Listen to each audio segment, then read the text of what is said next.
Hello, this is Unsung with GameLeap, and today we're going to be looking at all the important details in Riot Season 2024 teaser trailer. This trailer got pulled from Twitter immediately and seems to have been released a little bit ahead of schedule. We're going to be breaking down all the important changes and talking about what they'll mean for the future. Now let's go ahead and break down the video. First and foremost, we see some shadowy void figures swimming up the river. This might end up changing some of the jungle monsters around the river. The entire theme of this season seems to be void corruption. There's also a very distinct lack of any of the river pixel brushes. The removal of these two brushes, or at least the one that's near the Baron pit, will result in a different vision game in and around the pit. As you know, there's a meta where we essentially drop a ward on the pit and then we drop one on either jungle entrance to prevent it from being contested. This is pretty rough to deal with in the ultra late game because eventually some person will have to face check Baron, but face checking it from the bottom side is a lot more risky than doing it from the top side because of the presence of the pixel bush. Now this equalizes the terrain and makes it a little bit harder for you to cheese around the Baron pit. The removal of this is definitely a good and a bad thing. It will of course change the game up, but this could of course make it way harder to get these cheese picks near and around the Baron pit, especially when we have full vision control. The next thing that we see in the video is a grouping of 3 different void monsters in the Baron pit. These could be an early game Rift Herald replacement. Currently on live servers, the first and the second Rift Herald are a little bit different. The second spawn of Rift Herald gives you substantially more gold and is a more important objective to take, while the first one is kind of weak and lackluster in comparison. These monsters might pull away from the first charge being so important and prevent your jungler from kind of griefing your lane if you want to go and get plates by yourself. These could potentially give you a bunch of gold or some sort of buff like old Rift Herald did in previous seasons. Immediately following these 3 little guys, we see a look at the updated Rift Herald. This thing looks very armored, a lot harder to kill, and pretty menacing. The Rift Herald here seems to be reworked into some sort of sled, similar to what we see in Nexus Blitz and also Arena. Rift Herald in this state looks like it's able to carry one or maybe even multiple champions, and it shoots them out with a buff after charging the turret. This could be a buff from earlier or maybe even a buff from killing this spawn of Rift Herald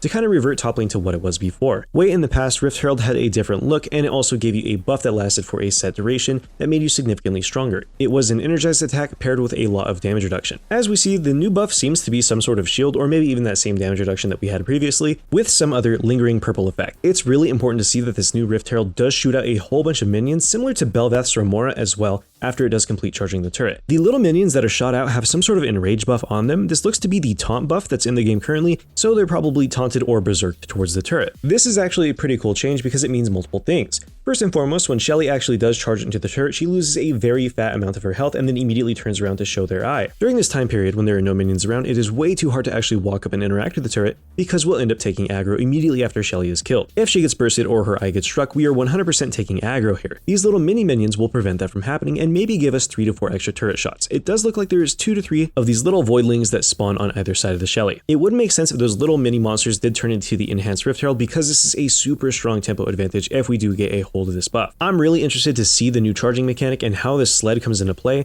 Does the person that summoned it get the sled, or is it something that you can give to somebody? Who knows, we'll have to see on the 20th. Let me know what you guys think in the comments down below. I would love to hear your thoughts. The next important thing to note is that Baron Nashor does actually have hands now. It now has a bunch of arms, so there's probably going to be some sort of changes to the moveset and maybe how Baron deals damage as a whole. Baron's pit does look particularly corrupted. It looks like it's being ripped apart by this void energy, but we'll talk a little bit more about this in just a moment. Blue buff seems to be changed from a normal golem into a void infused golem. The Scuttlecrab has been adjusted to have a slight tinge of pink, meaning that it's probably void infected too, and the red buff has also been changed to show its void corruption. There are 4 people standing around this blue buff when it gets taken, and all of these people do receive the buff, so there's some sort of buff sharing in play as well. This means that buffs could be significantly harder to take later on in the game and be more of a micro objective, or they're mutated to give everybody on the team the buff. There's also a quick little peek at the changes to the terrain. The big fat wall between blue buff and Baron has been shaved a little bit, and now there's a corridor that runs between both the top and the bot side of the river. This of course will also change up the warding meta. If we're able to have one ward cover both entrances, then we don't have to worry so much about expending all of our wards right away, and we could use them to set up more offensive vision for those aggressive picks that we were talking about earlier. Top and mid also have those wider walls shaved down just a little bit. The top wall and the brush has been shifted upwards closer to the turret. This is important because it immediately changes 2 things. Now we don't actually have to walk further towards the tribush to get a ward down, and it'll be easy for us to dissuade a gank. These changes to the terrain will definitely affect the amount that the jungler can influence top lane. Currently, if you're playing on the red side and the enemy jungler decides to sit in that big long bush, it is very easy for them to zone you off of wave after wave after wave of XP. If that long bush has been removed, which it seems to be, then the enemy jungler has less room to actually mess with you before you get back to lane. The shorter time to react here makes it so the jungler really has to commit onto us, and if that wall is removed,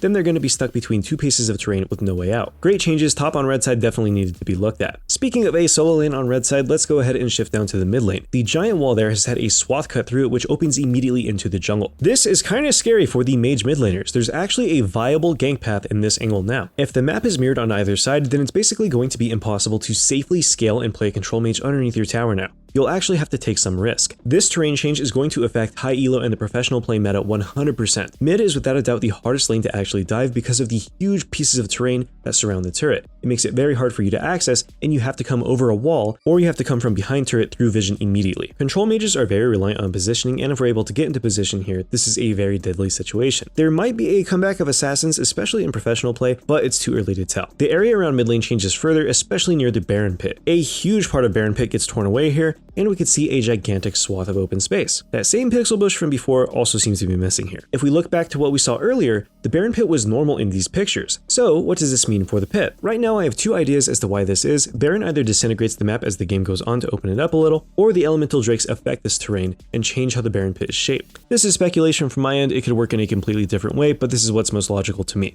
Let me know what you think in the comments. If you want a head start on Season 14 when it actually does end up dropping, head on over to GameLeap.com. I'm going to be updating our courses over there as the new items in the season progresses, so make sure that you use the website to your advantage. Anyways, this was Unsung with GameLeap. Thank you all for watching, and I hope that you all have a wonderful day. I'll see you in the next video.